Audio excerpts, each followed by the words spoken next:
Hi, everybody. Welcome back to Ask an Addiction Specialist. I'm Bob Weathers. Odie Martinez. Happy to be here with you all.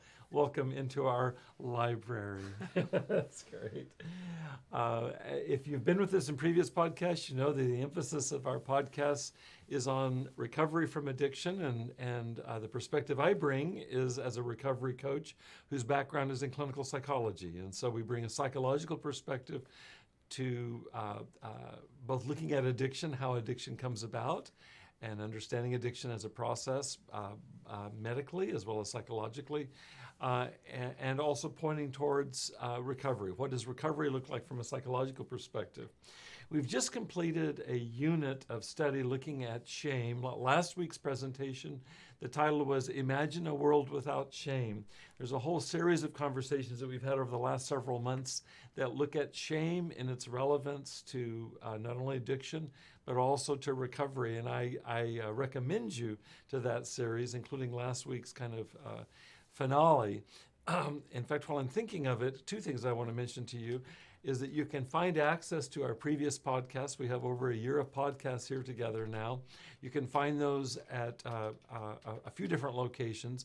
You can go to YouTube and look up Ask an Addiction Specialist, and they're located there.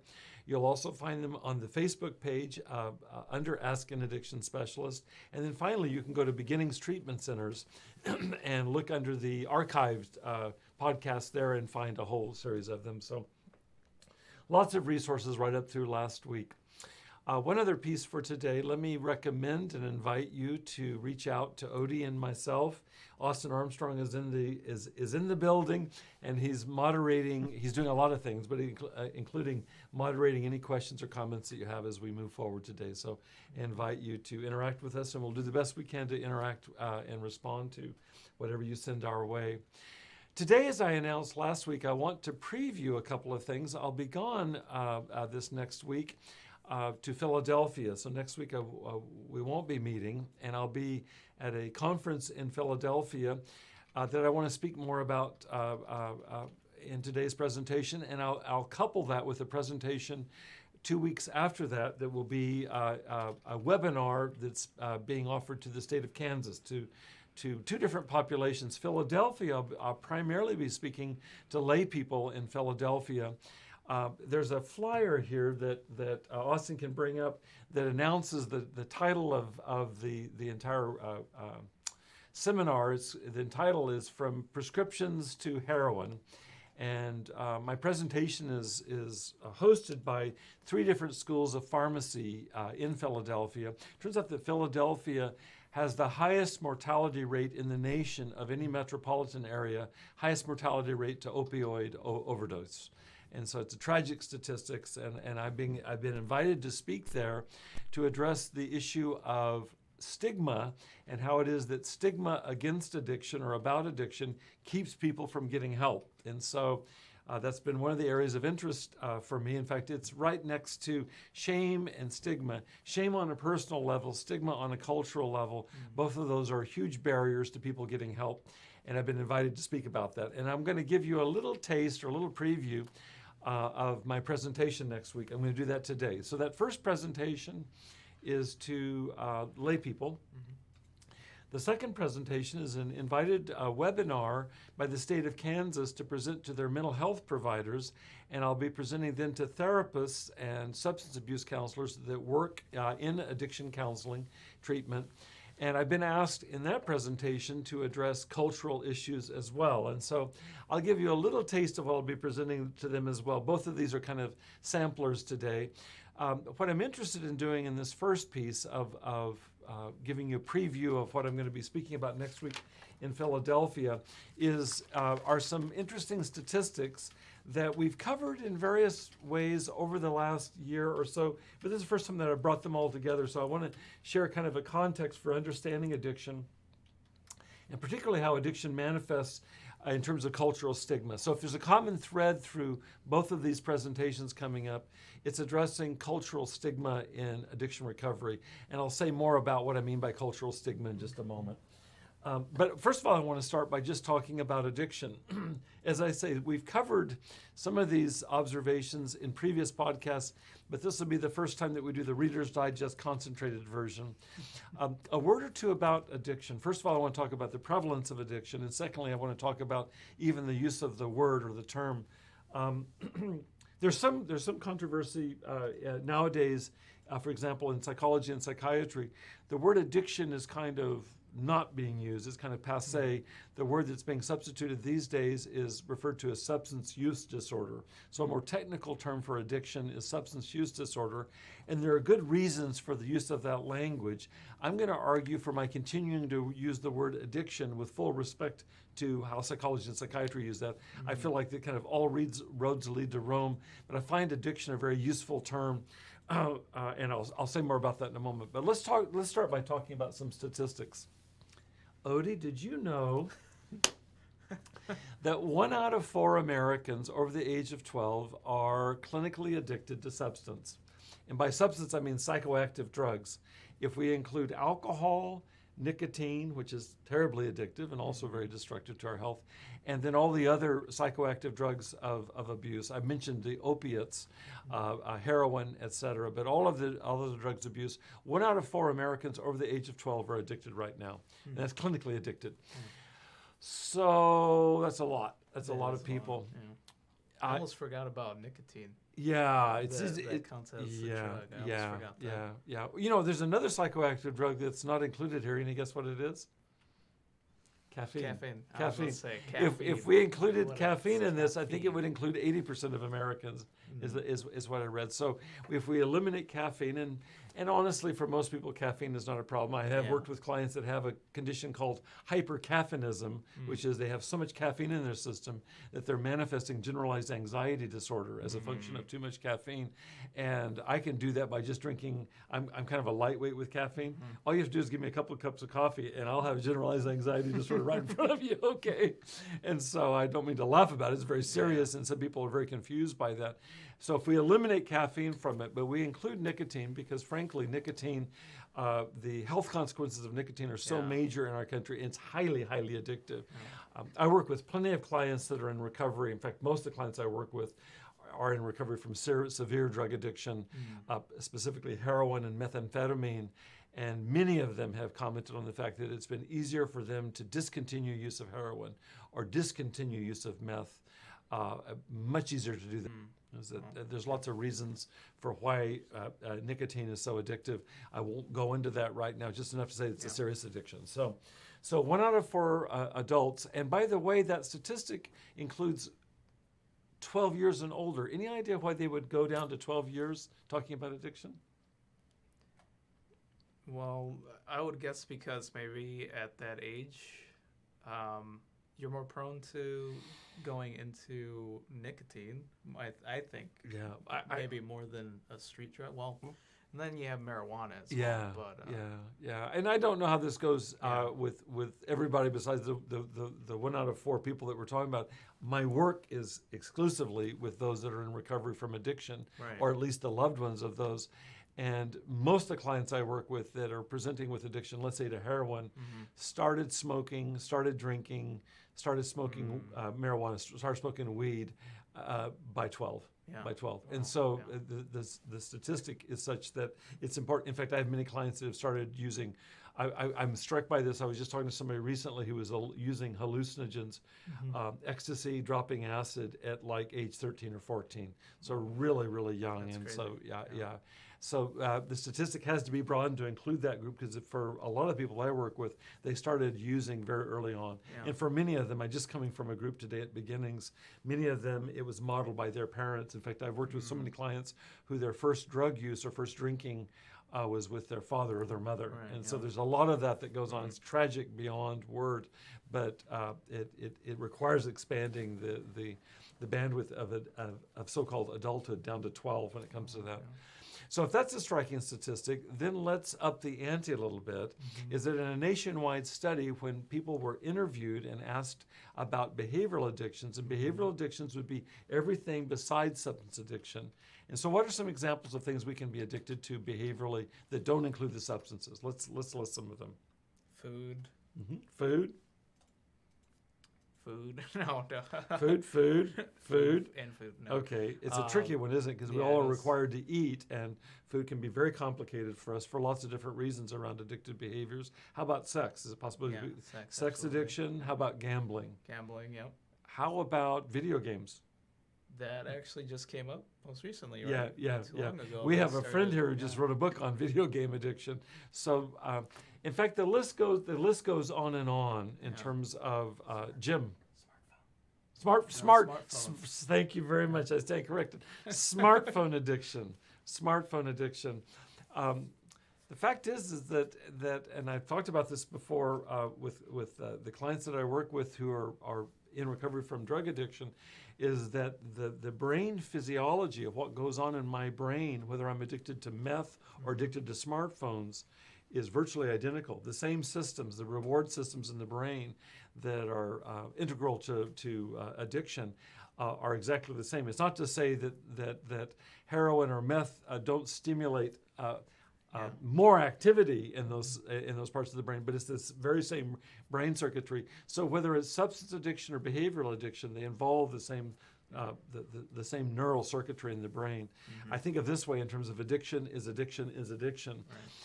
So if you ask people how many people have behavioral addictions in the country, 90% will say they have at least one right now. That's at least one right now. Yeah. And so whenever I ask a group of people, well, what about the 10%? In fact, I did that just the other day, and the gentleman answered. He says they're in denial. That was exactly his phrase. So whether they're in denial, they lied, whatever like that, at least it's 90%, and it's possible that it's higher than 90%. The bottom line with this is that if we talk about 1 out of 4 being addicted to substance, 9 out of 10 acknowledging a behavioral addiction, is that at the very least we can say addiction is a universal human condition. It goes with being human. Yeah. This gets me back to using the term that if we talk about the prevalence of addiction at this level, 25%, 90%, is that I'm very interested in looking at the word addiction because its derivation is from a Latin term, addictus, which simply means slave in Latin. And I prefer that term because I do think of addiction as enslavement. Yeah. And I don't think I that agree. you know addiction from the inside. I know addiction from the inside. There's no other way to describe it. I mean, there's lots of other ways to describe it, but enslavement really captures that. And the fact is that we all know about enslavement. There's not a person alive that doesn't know about enslavement that isn't vulnerable to that. Yeah. So it begs the question, if we're going to use the word addiction, tied into addictus, being enslaved, what do we mean? Now, technically, if you look at the diagnostic manual, for example, in psychology and psychiatry, there's a technical definition. I'm going to give the Bob Weathers short version of it, and it's where we can't stop something that's hurting us. It's our incapacity to stop something that is costing us, typically in one of two domains, either in relationships, our capacity to love, or in our capacity to work. And I expand to include work in its broadest sense of whether it's going to school, holding responsibility in the world, is that if there's anything that I'm doing so much and can't stop that's affecting those, then that's a problem. It does raise an interesting thing. If for example, I've shared here before, I'm a drummer. I just drummed last night. You know, you could say this because I drummed last night and I got home late from drumming, and it's hard for me to sleep after that. So you could say it affects my work today. I think I'm probably not tip-top today. But fundamentally, the drumming isn't so much for me that it's ruining my life. Yeah. I think it's possible it could. It could. You could take That's anything. interesting. You could take anything. In fact, one author refers to them as positive addictions. Yeah. I'm kind of uncomfortable putting those two together because it'd be like positive enslavement seems a little bit like tweaky for the brain. Right. But I get what they're talking about. There are things that we do that are positive avocations that feed our souls. Drumming is that for me. You have those for you. Yeah. And when it crosses over into dominating our life in such a way that you can't relate to your wife anymore or you can't show up at work on time, that at that point we can call it an enslavement. And so virtually anything is open to that. Now, this is all material I'll present in Philadelphia just to try to kind of lay out the playing field. I'm trying to kind of create, in presenting this information, create a sense of empathy for the fact that we all know addiction. And it's not to disacknowledge that methamphetamine addiction is probably more severe than drum addiction.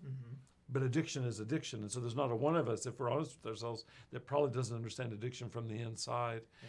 And then I want to introduce some more statistics that I think have a darker tone to them. Out of that first group that I mentioned, 25% of people are currently clinically addicted. By clinically addicted, they meet the diagnostic criteria medically for an addiction, and it's a severe diagnosis. 25% merit that.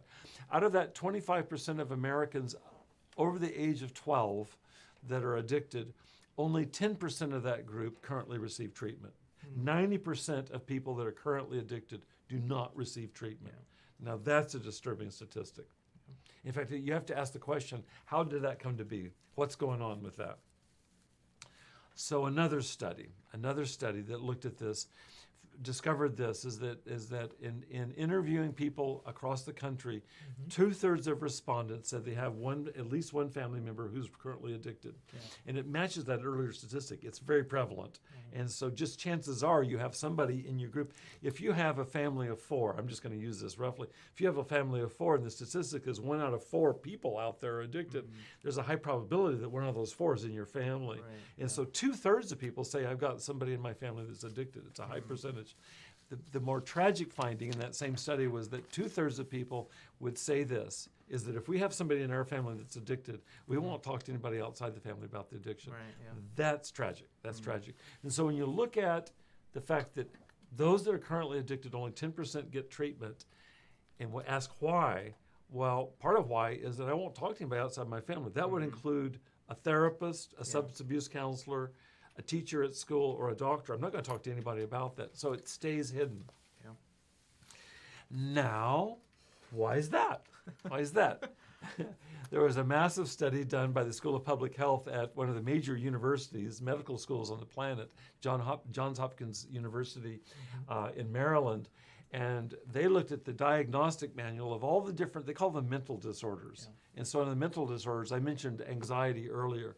Anxieties, depressions, personality disorders, thought disorders, including schizophrenia and other psychotic disorders, bipolar disorder, autism, the whole range, everything you can imagine that would be classified.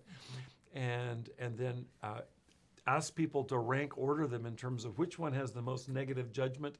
By the way, that's going to be the synonym for stigma, negative cultural judgment. Out there in society, what is judged the most negatively? And guess what was the bottom of the barrel? Addiction. You're so smart. Okay, you guys saw him. Did you see him cheat? I saw him cheat. No, it is addiction. Addiction has more negative judgment, more loading around it than anything. It literally is like getting a scarlet letter on your forehead if you're an addict. And I'm using addict in this point in its broadest sense of any addiction to any substance. So it could be alcoholic, addicted to any substance. So I want to pause for a second and ask for all of us to consider, call to mind, if you yourself have been clinically addicted to substance, then you know this firsthand. I certainly do. Or if you've been addicted to behavior, thank you, Austin.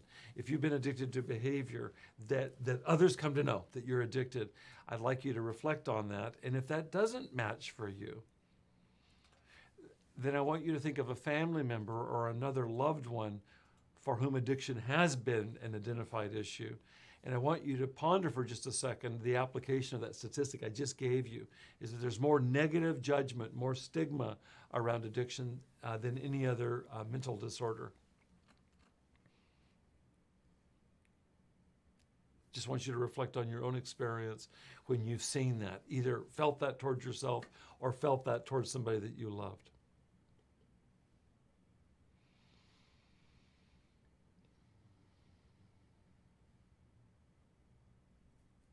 Okay, we're going to answer that in just a second, but somebody's written in. Let me just check out. There's a comment here. Let's see. This is from Angela. Thank you, Angela. Angela is our third party here present with us. It's great to see you. Thanks, Angela. And thank you for support for our bringing what we cover in this podcast to a much wider audience. There will be a much wider audience next week in Philadelphia and beyond that in Kansas. Thank you very much. And I appreciate your kind comments about taking this to the streets. I highly value this information. And my wish, as you can imagine, would be next week with lay people primarily in audience, and the following week or a week later, 2 weeks later, to professional audience, that this information can be used in a way that can help reduce shame, reduce stigma, and get people the help that they need. So thank you. Okay. So we're thinking for just right now about examples that we've had of that. I want to ask you first if you'd be willing to comment, whether personally or in your observations, and I'll do the same. Yeah, I think this is a really good topic to think about, because I can recall growing up, when anything, well, first of all, addiction, I never knew what that was growing up. Yeah. First of all, even with like I didn't either. Yeah, with the whole DARE programs in school, I was still like, okay, whatever. Me too, you know? me too. I can still remember. I'm pre-DARE, but they had pre-DARE when I was a kid, and it was something that was going. Yeah, exactly. And then the other side of that, when it comes to maybe therapy for issues, whether it's mental or with addiction, my thought was always, well, I'm not crazy. Yeah. So it's like you need to be in a straitjacket in order to seek therapy. That's the image of it. Yeah. Right. And then as I grew up though, I didn't, with my own experience, I didn't want to tell anybody, because when I did finally figure out like I had an issue with SA, I was just like, I don't want to tell anybody. Yeah. You know, I told my wife, I don't want to tell anybody. Don't tell anybody. Just keep this between you and me. Yes. But once we got over that hump, I was more acceptable of it, and I actually wanted to share our experiences, my experience, to possibly help other people out. Good for you. Good. Yeah, but to the statistic, that's spot on, because like I don't know any better. You know, growing up, I didn't know any better of what addiction was, and and when I did, I didn't want to tell anybody. Yeah. And thinking also, I do have some family members, extended family members that are clinically would be considered addicted to alcohol. Okay. But I feel like if I were to bring up something that has to do with addiction, hey, maybe you have an issue. Yep. I feel like they'd be like, what's that? Yeah. What is that? Yeah. And then if I were to tell them, they'd be like, no, that's not me. Yeah. That's not me, and don't tell anybody that you think I'm addicted or whatever, you know. Yeah. So it's a big fat secret. Yeah. So just like to summarize it exactly what you just said, it's a secret. Yeah, you know, you made me think of something that came up today. I've led 2 groups earlier today, and as it turns out that in both groups, one of the topics that came up was the individuals. These are men that I'm working with, young men who are in recovery from, again, severe addiction. And it came up in 2 separate groups on its own, how it is that they come from families where addiction runs in the family. It may or may not be addiction to their drug of choice, but it is to a drug, and sometimes a very severe drug. That what came up in these 2 separate groups was the way that they become the identified addict. The irony is in a family in which addiction is there, and so they were talking about kind of a pecking order. It's like, well, I may be addicted to alcohol, but I'm not addicted to marijuana. Right. I may be addicted to marijuana, but I'm not addicted to crack. Right. It just goes on. And so the irony is that the secret is such, I don't want you to talk about it, and we're not even going to talk about it in our family, except you're the addict that ends up going to California to get in treatment. It's just the irony is that they're going back, and this came up, as I say, and it wasn't just a single individual in groups. They're going back to families in which addiction runs rampant, but there's no talking about it, which is really your point. And the no talking about it represents the kind of conspiracy of silence. That represents the stigma. Yeah. Somebody asked here, Dr. Bob, since you've been in academia, is this information you're presenting taught in universities?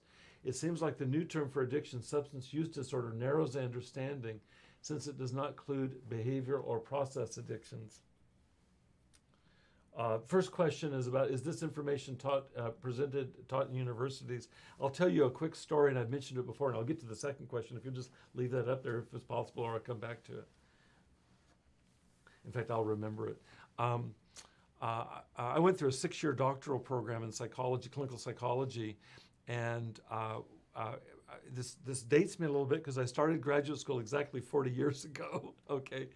But I'll say this much, is that, in fact, it bears on the next slide I'm going to get to in just a second, is that I didn't have a single course on addiction in graduate school. 6-year doctoral program, no course on addiction.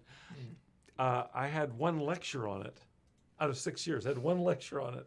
And you think, okay, that's cool. I mean, I thought that was cool. And I was kind of like, the DARE program is like, this is kind of weird. I don't know if I thought it was weird. I just didn't absorb it personally because of my own story around addiction. I became severely addicted in midlife. And so as a younger man, it was kind of sort of related to it, but not. I certainly had addiction in my family, but we had a big secret in my family. So the big secret was there's no addiction in our family. So things got better over the years. I taught in graduate schools through most of my career up to now. I no longer teach in the university, but I've spent a good 35 years in teaching in graduate schools. Things got better so that in a 6-year doctoral program, you'd be required to have at least one course. In fact, you'd be required to have one course, but probably no more than one course. And so you think, well, that's cool, isn't it? Now you got a course rather than Bob's lecture. Bob had one lecture. I took a course called Medical Aspects of Psychology. There was literally one lecture in there, because in there we also talked about sexual disorders. We covered everything that wasn't being covered in other classes. So we had a lecture on sexual disorders, had a lecture on addictive disorders. And so it's gotten better. Now there's one class, but let me share with you the next slide, the next statistic, and then I'll come back to the second part of the question, is that so I got out of my extended doctoral program, started seeing clients, and what I didn't realize, and I don't think what the curriculum developers for my university or any university realized, is that the latest statistics that come out of Washington from the Substance Abuse and Mental Health Services Administration, shortened to SAMHSA, is that up to 1 out of 2 clients presenting in outpatient therapy are clinically addicted. So I got to ask you a question, Odie. Do you think that one lecture really prepared me for 1 out of 2 of my clients coming through the door being clinically addicted? Absolutely not. Absolutely not. And so I freaked out. My experience was I was dealing with, by the way, when clients would come in, they wouldn't come in because of what we're talking about. They wouldn't coming in saying, I have a sexual addiction. I have a drug addiction. They wouldn't come in saying that. Yeah. They'd come in talking about, their boss is driving them crazy, or can I help them with parenting because they have issues with their children, or their marriage is falling apart. And what would come out in the second or third or fourth sessions is that they were horribly addicted to alcohol, horribly addicted to drugs, horribly addicted to behaviors.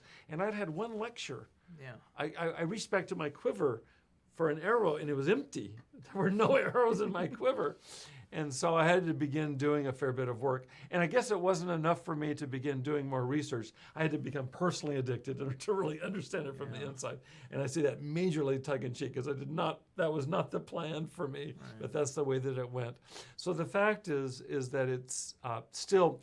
I've spoken to psychiatrists in the last 2 or 3 years that have gone through psychiatry programs. I've talked to physicians that go through medical school, and they'll have no courses, or maybe similar to mine. There'll just be a single lecture or a few lectures on addiction, and that's it. And they're prescribing the medications that people could become addicted to.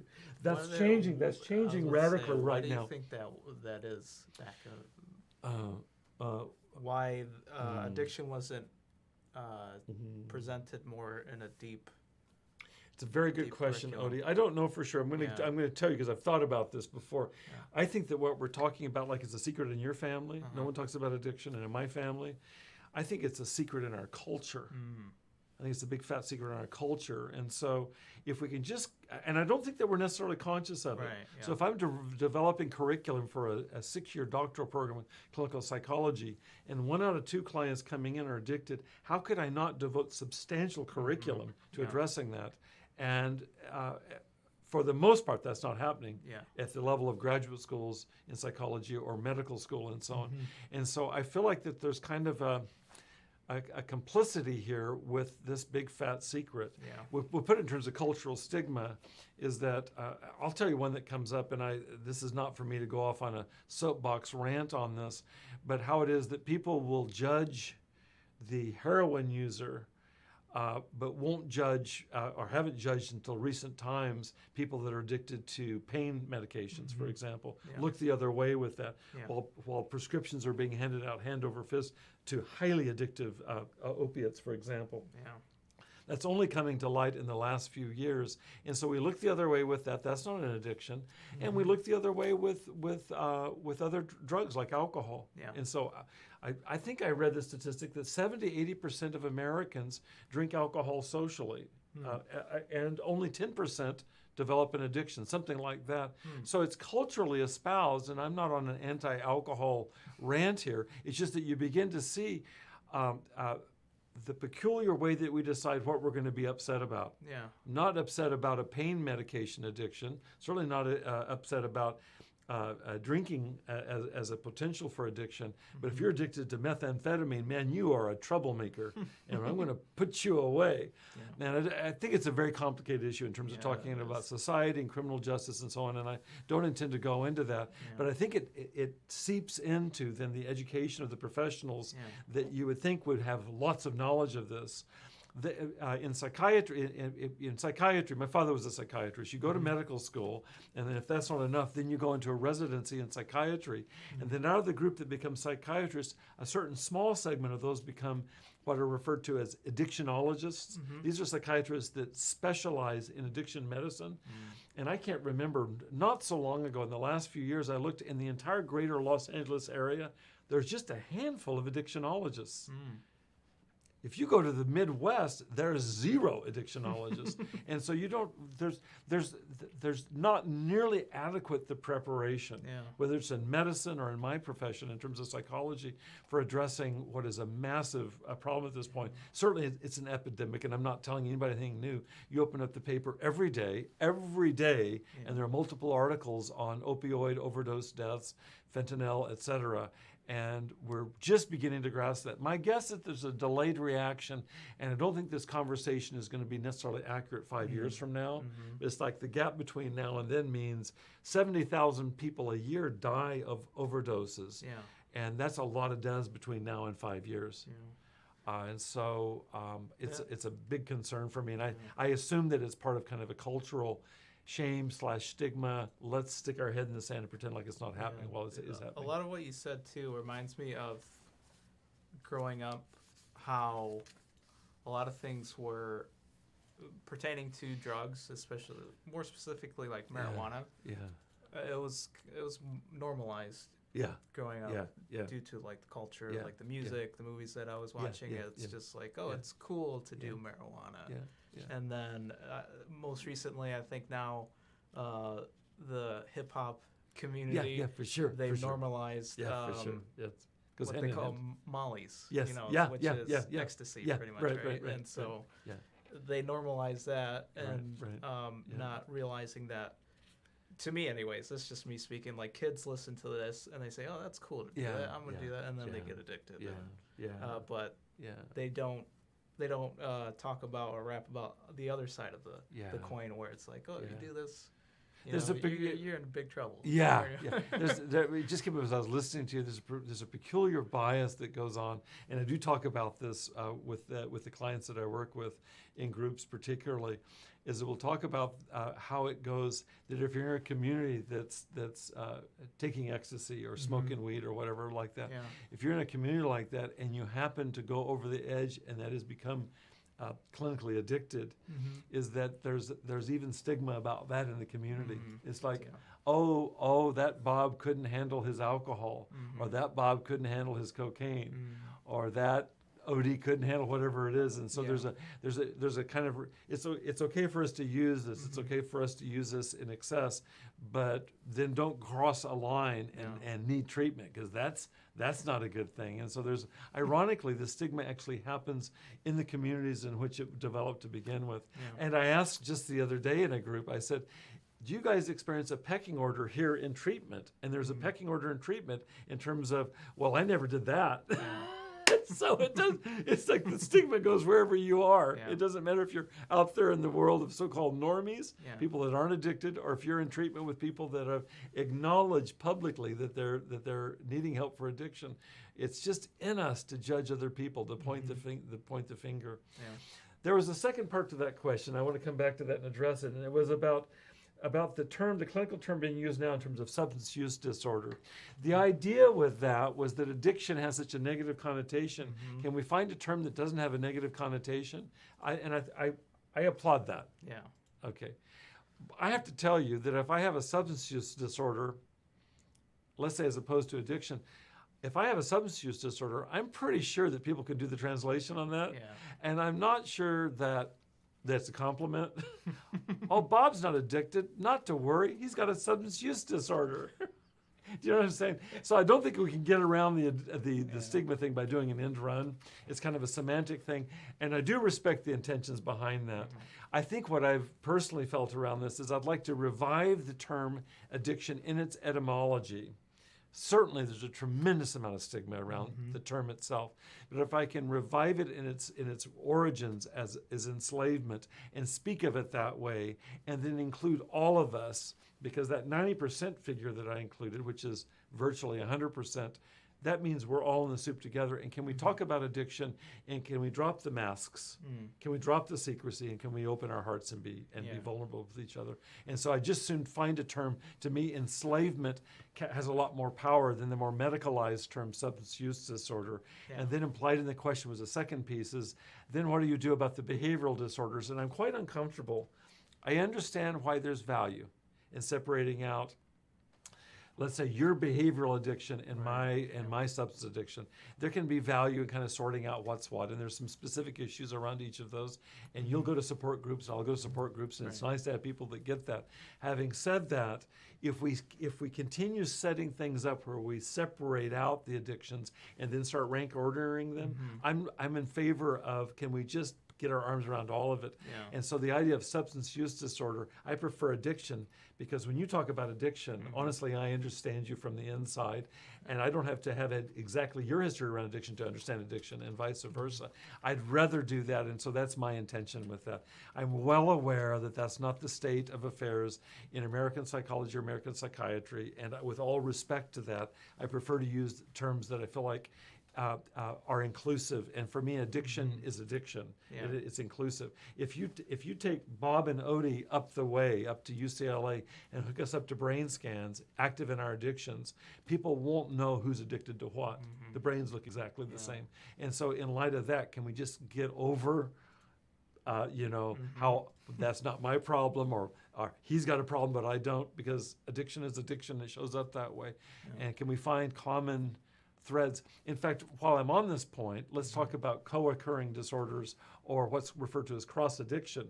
The fact is that many of my clients that I work with have stopped drinking or stopped using drugs, and now they're worried about the amount of cigarettes they're smoking, the amount of sugar that they're hammering, the amount of sex that they're addicted to, etc.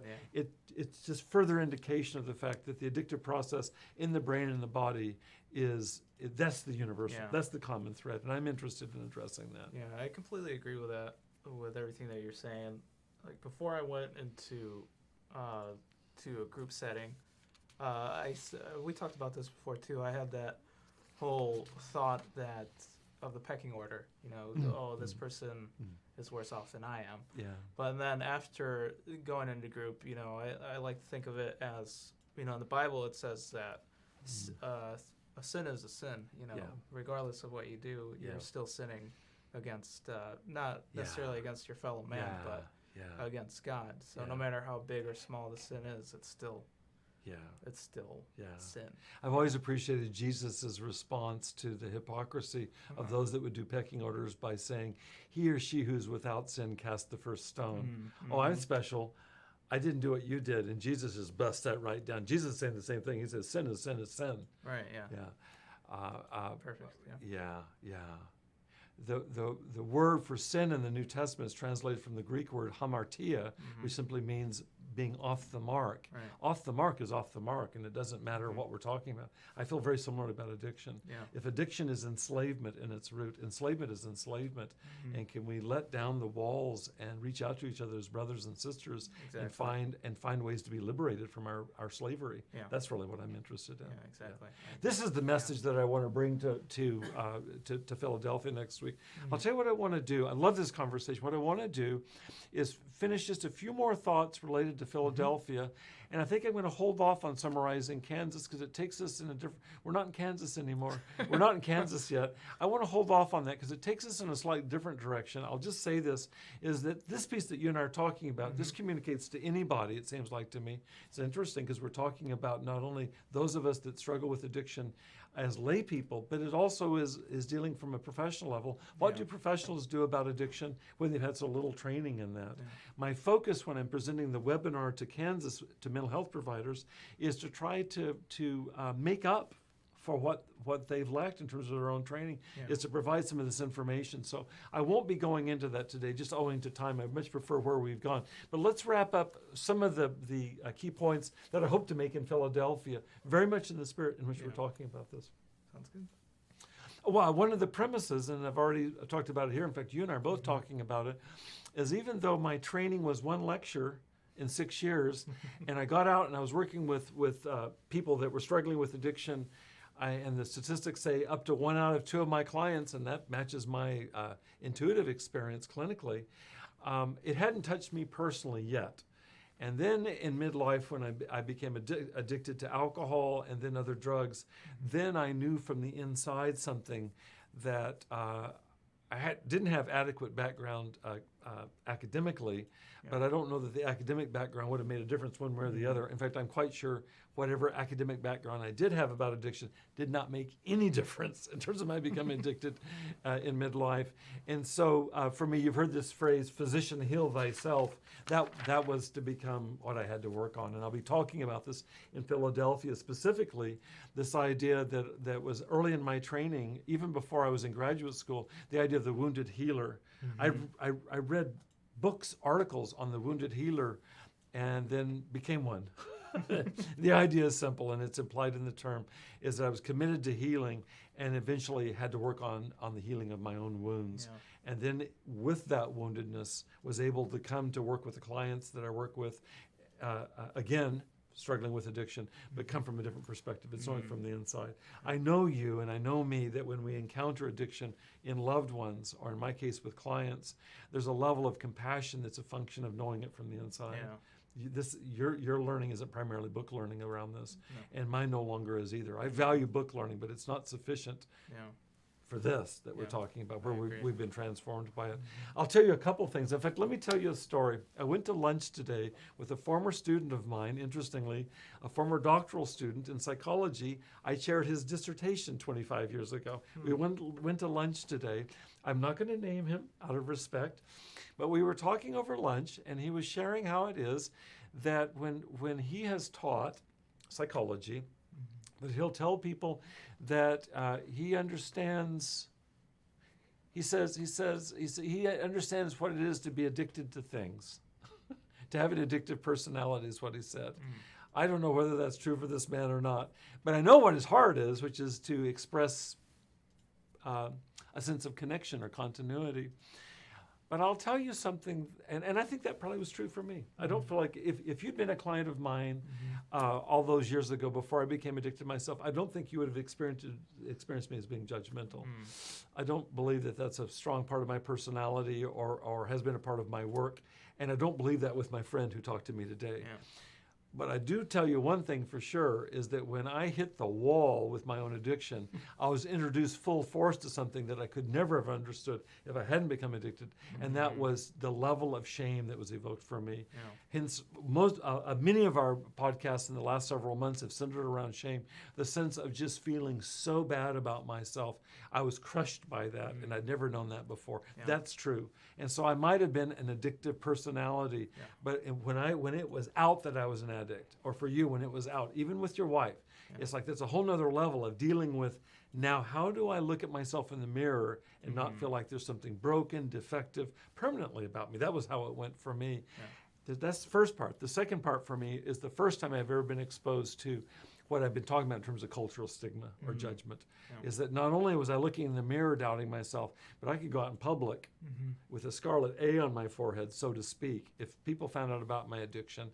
And then I was exposed to the level of judgment that goes on in the culture more widely. More specifically, my background was in clinical psychology, is that all the secrets that you're talking about in your family, they go on in our professions, they go on in our professional guilds, and they certainly go on in our larger families and society and so on.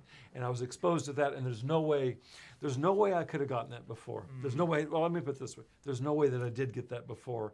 And that permanently changed me. It almost took me out.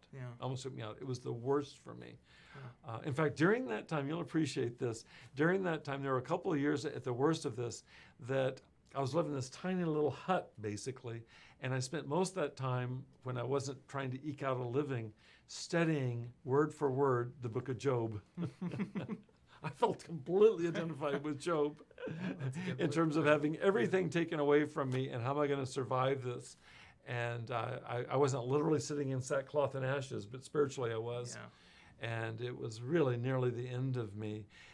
And I have to say that experience, when I tell my story to clients I work with, and I work in groups now, primarily psychoeducational groups, I'm very transparent about my story with clients. That's the order of the day, is that when I share my story, I don't feel like my story is special. I don't assume that your story makes you unique. There's a way that it is unique, but there's a way that my story, as awful as it is, just like with the story of Job, it's every single person in the room that I sit with knows my story from the inside, because they've all lived that. They've all lived that. They've lived the personal shame, the loss that comes with that. They've lived the out of controlness of addiction, and they certainly have lived in the face of horrible stigma.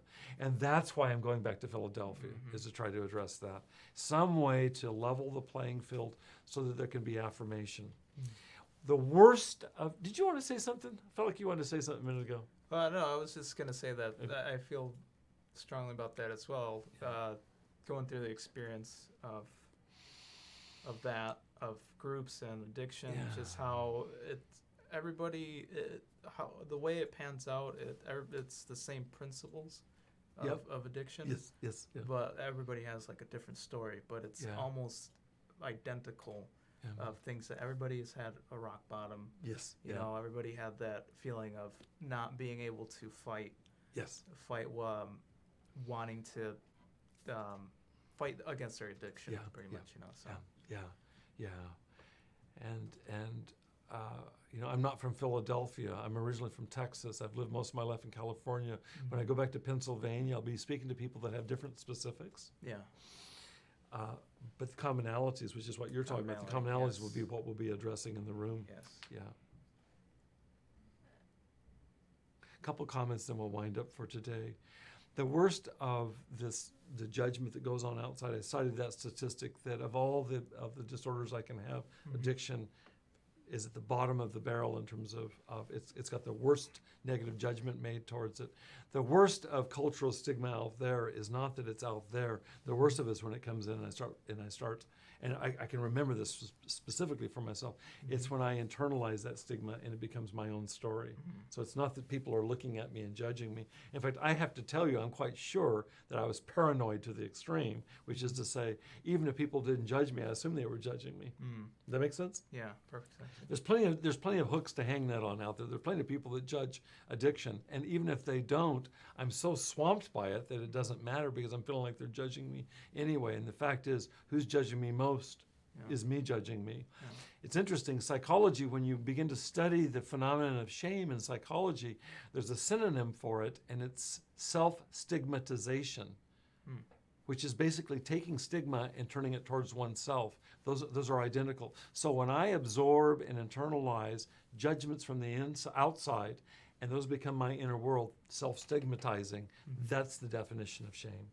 So let me finish with this, with a little breath of fresh air. We introduced this phrase last week, and I've come back to it this week. We introduced a quote from the great physicist and spirit, Albert Einstein, who said, we've got it up on the screen, I'll just read it here. We cannot solve our problems with the same thinking we used when we created them. Now, how that applies to this is that there's shame inside for addiction, there's stigma from the outside, and all I know from my own experience, and this isn't out of books, this is out of my own experience, and I figure that you'll join me in this, all I know is that shame and stigma will not heal me of my addiction. In fact, those end up serving as central impediments or barriers to my recovery. And so I want to finish with this statement today, and that is the only thing that I know that can heal shame and stigma is compassion, understanding, or empathy. And that's really what I want to communicate next week when I'm meeting with the people in Philadelphia who are suffering so much, is that we can start with doing what we can to break down the walls, the barriers that are attributed to judgment, to stigma, to criticism, to hopelessness, and in their place communicate the way that we have today, which is to communicate. What is Philadelphia? The city of Brotherly love. I hadn't got that till right now. That's good. Philadelphia, the city of brotherly and sisterly love. If there's a way of getting back to that where they really could be brotherly love, when I'm there next week, I bet I'll quote this conversation because I just missed that till right now. It's interesting. There's also the place where what bell is housed there? What bell? Oh, the Liberty Bell. You got it. The Liberty Bell. Because we're talking about enslavement, and the opposite of enslavement is liberty, is being liberated, is freedom. Yeah, that'd be a cool way to end your presentation. Yeah. What a thought. You're witnessing creative process right now with Austin, Odie, and Bob right here in the studio. So we'll be talking about this next week. And just one word about the following week, where I'll be presenting to the mental health providers from Kansas. It's really the same message. It's the same message. It's more technical. Yeah. The language is more technical. So he's speaking to people that are more kind of technically, scientifically grounded or whatever, but it's the same message. In fact, what I'll be looking at is uncovering what psychology calls countertransference, which is looking at bias, looking at blind spots. The fact is that somebody that knows addiction from the inside, like you and I do, we can be prone to blind spots. We can, I told you how we can be in a treatment center and there can be a pecking order that we're more special than those people. So there's no one that's immune to that. The same thing happens with mental health providers. The more information we have, but more important than the head information, the more heart compassion that we have, the better work that we can do in mental health. And I'll be presenting the same message. It'll be the brotherly, sisterly love message. It'll be the message of empathy. The only thing that I know that can break down the barriers, we're talking about people getting into treatment. Only 10% get into treatment. If we can find some way to lessen the burden of stigma, lessen the burden of shame within our families, within ourselves, and get people the help they need, that's in the right direction. So that's my wish. That's my wish. Any final comments from you? Good luck. Thank you. Thank you. Thank you all for joining us today. Wish me well. I'll do my very best to carry the good messages here from Southern California to Pennsylvania and Kansas. Take care, and we'll see you again. Blessings to you. Be well.